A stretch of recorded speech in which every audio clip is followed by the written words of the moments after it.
Bismillahirrahmanirrahim. Assalamualaikum warahmatullahi wabarakatuh. Izin memperkenalkan diri, nama saya Iqbal Fadilah dari Teknik Elektro 2018, NIM 2211181106. Di sini saya akan menjelaskan tentang sistem komunikasi satelit pada matkul sistem telekomunikasi.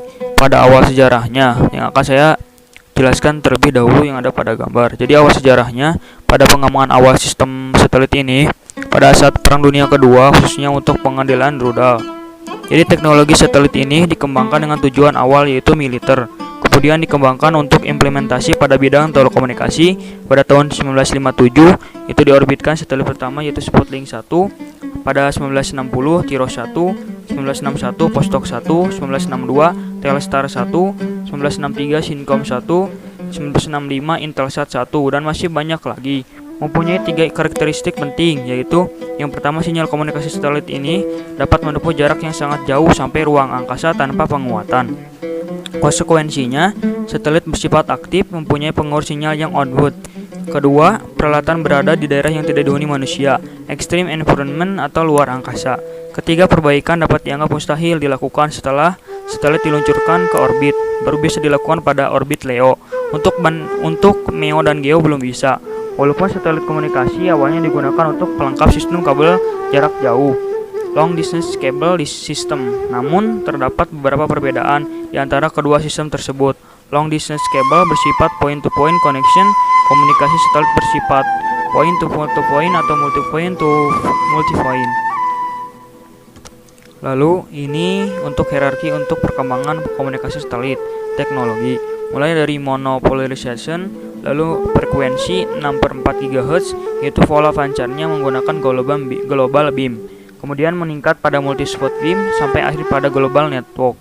Untuk layanannya dari international tracking telepon dan televisi, lalu maritime sampai multimedia dan broadband service. Nama teknologinya adalah 3/2 GHz optik ISL. Lalu ada elemen dasar sistem komunikasi satelit. Ada dua sistem yaitu space segment dan ground segment. Space segment ini yaitu perangkat yang diorbitkan ke angkasa, sedangkan ground segment adalah satelit pemancar atau penerima yang ada di bumi. Space segment ini fungsinya untuk boost, payload, power supply, kontrol suhu, kontrol attitude dan orbit, sistem propulsi, telemetri, tracking dan command. Untuk ground segment sebagai user, kemudian ada outdoor unitnya karena sebagai pemancar dan penerima, maka ada antena, lalu feedernya, LNA dan sebagainya. Untuk indoornya ada modem, interferer, receiver, baterai. Ground segment ada transmitter dan receiver. Ada indoor dan outdoornya. Untuk segmen control station yaitu diorbitkan di angkasa baik di LEO, MEO dan GEO. Lalu selanjutnya struktur sistem komunikasi satelit. Space segment terdiri dari satelit dan fasilitas terestrial untuk mengontrol dan memonitor satelit. Hal ini termasuk tracking, telemetri, dan command statio TTNC bersama dengan satelit control center, tempat operasional dari stasiun keeping dan checking fungsi vital dari satelit. Lalu gelombang radio yang ditransmisi oleh stasiun bumi diterima oleh satelit. Link yang terbentuk disebut uplink. Satelit akan mentransmisi gelombang radio ke stasiun bumi penerima. Linknya disebut downlink. Kualitas dari suatu link radio ditentukan oleh carrier to noise ratio. Makin tinggi nilainya, maka makin bagus kualitas sinyal yang dihasilkan, satuannya desibel. Kualitas dari overall link menentukan kualitas sinyal yang dikirim ke end user. Ground segment terdiri dari seluruh stasiun bumi dari SP dihubungkan langsung ke end user. Stasiun bumi dibedakan atas ukurannya yang bervariasi berdasarkan volume traffic yang dibawa oleh link satelit dan tipe trafficnya. Stasiun terbesar memiliki antena berdiameter 30 meter standar A dari Intelsat Network. Yang terkecil memiliki diameter antena 0,6 meter atau lebih kecil lagi berupa mobil stasiun terminal. Sebagai stasiun berfungsi menerima dan mengirim, namun ada juga yang hanya menerima saja RCVO station.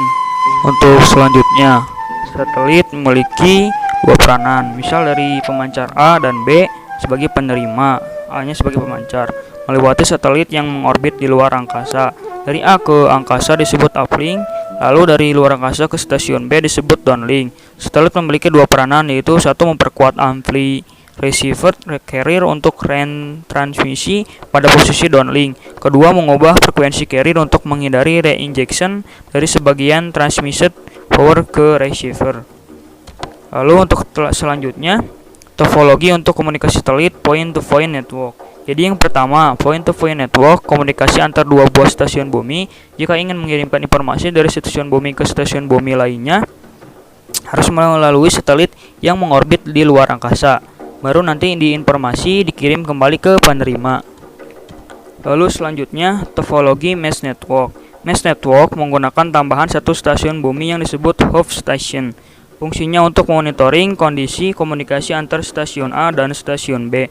Jadi jika tidak ada unprofiled hub station, maka stasiun A dan B tidak akan terhubung. Lalu selanjutnya untuk topologi star network. Pada star network, stasiun bumi A dapat mengirimkan informasi ke stasiun bumi B tanpa harus ke stasiun B itu, dengan cara menghubungkan informasi ke hub station saja. Nanti di hub station akan diinterkoneksi antar stasiun A dan B. Lalu orbit. Orbit adalah lintasan yang dilalui oleh satelit. Satelit akan bergerak lebih pelan pada lintasannya ketika jarak dari bumi meningkat, jadi tergantung dekat dan jauhnya saja. Orbit eliptik dengan sudut inklinasi 64 derajat terhadap bidang ekuatorial. Tipe ini diadopsi oleh Ille-Stelis USSR, yaitu molnya. Lalu orbit terendah yaitu orbit circular low Earth (LEO). Ketinggian satelit konstan dan berjarak beberapa ratus kilometer dengan sudut inklinasi 90 derajat. Tipe ini menjamin setiap region di bumi akan dilalui dengan menggunakan beberapa satelit seperti Iridium, Globalstar, dan lainnya. Lalu untuk selanjutnya ada orbit circular medium Earth (MEO). Ketinggian satelit berjarak 10.000 km dengan sudut inklinasi 50 derajat. Tipe ini juga menjamin setiap region di bumi dilalui oleh beberapa satelit, yaitu Iridium, Globalstar, dan lainnya. Lalu yang satunya lagi orbit geostationary satelit GEO. Circular orbit dengan zero inclination merupakan paling populer dengan altitude 35.786 km dan arah geraknya sama dengan bumi. Lalu ini satelit yang terkenal di Indonesia yaitu satelit Palava. Satelit yang mengorbit untuk Indonesia yaitu satelit Palava. Di area coveragenya untuk mengcover satu negara Indonesia dapat dilihat di gambar ya. Lalu untuk selanjutnya nama-nama satelit Palava yang sudah mengorbit, kemudian kapan peluncurannya, kapan berhenti mengorbit, yang dapat dilihat seperti yang intinya ini nama-nama satelit yang sudah mengorbit seperti Palava, Telkom, Lapan, Inasat, Indostar, dan lainnya yang dapat dilihat pada tabel yang ada pada tabel tersebut ya.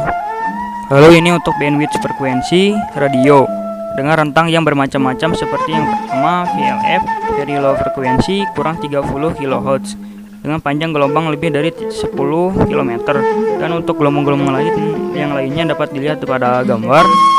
Lalu untuk panjang gelombang maksudnya sejauh mana gelombang dapat dipancarkan. Semakin tinggi frekuensi, maka panjang gelombangnya pun semakin kecil.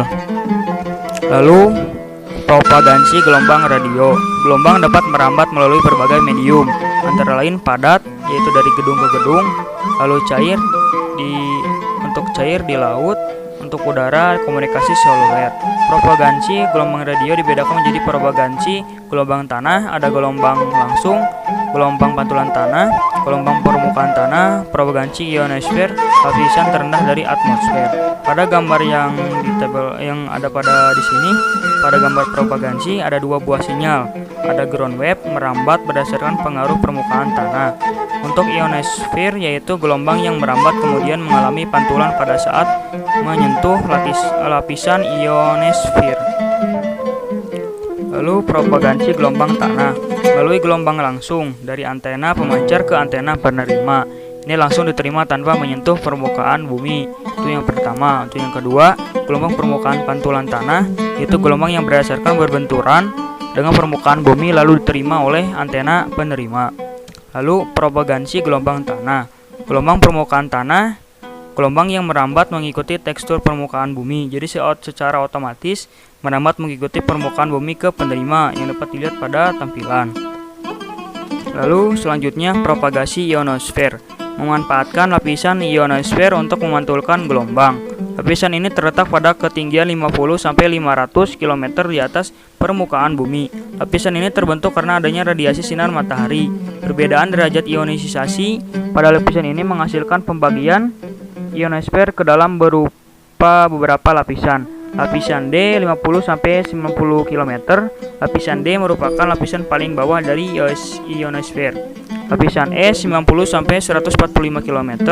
Lapisan ini memantulkan gelombang dengan frekuensi 20 MHz. Lapisan F 160-400 km. Lapisan F ini memantulkan gelombang dengan frekuensi tinggi HF. Lapisan dibedakan dari jarak yang dari bumi. Selanjutnya ada propagasi ionosfer. Jika disimpulkan bahwa lapisan ionosfer dapat digambarkan sebagai berikut. Dengan 3 buah lapisan ada D layer, E layer, dan F layer. Lapisan ini akan berbeda pada saat siang hari dan malam hari. Ini akan mempengaruhi setiap propagasi. Di siang hari lebih padat, pada malam hari agak tipis sehingga dapat ditembus sinyal. Lalu propagasi ionosfer lagi. Frekuensi yang dipantulkan oleh ionosfer dapat digambarkan sebagai berikut yang dapat dilihat. Contoh, satu buah tower memancarkan 3 buah informasi dengan frekuensi yang berbeda-beda seperti 5 MHz, 20 MHz, 100 MHz. Propagasi ionosfer dalam propagasi tanah maupun ionosfer terdapat rugi-rugi yang menyebabkan tidak sempurnanya gelombang yang diterima oleh antena penerima. Rugi-rugi tersebut adalah adanya fading, sinyal di penerima melemah atau menguat disebabkan oleh ground wave, sky wave, dan direct wave. Lalu interferensi dengan gelombang lain dan hilangnya daya saat transmisi.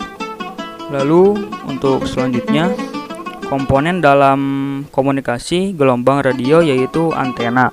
Untuk daerah frekuensi kurang 30 MHz, antena yang sering digunakan dalam komunikasi gelombang radio adalah antena VHF dan UHF. Antena VHF dan UHF ini dapat digolongkan menjadi 2 jenis, yaitu antena omnidireksional, antena yang mempunyai pemancaran atau penerima ke satu arah. Antena omnidireksional, antena yang memancarkan dengan daya yang sama, digunakan pada stasiun mobil servis atau siaran radio dan televisi. Antena omnidireksional dapat dibedakan menjadi 2 macam, yaitu antena omnidireksional dengan polarisasi vertikal dan horizontal.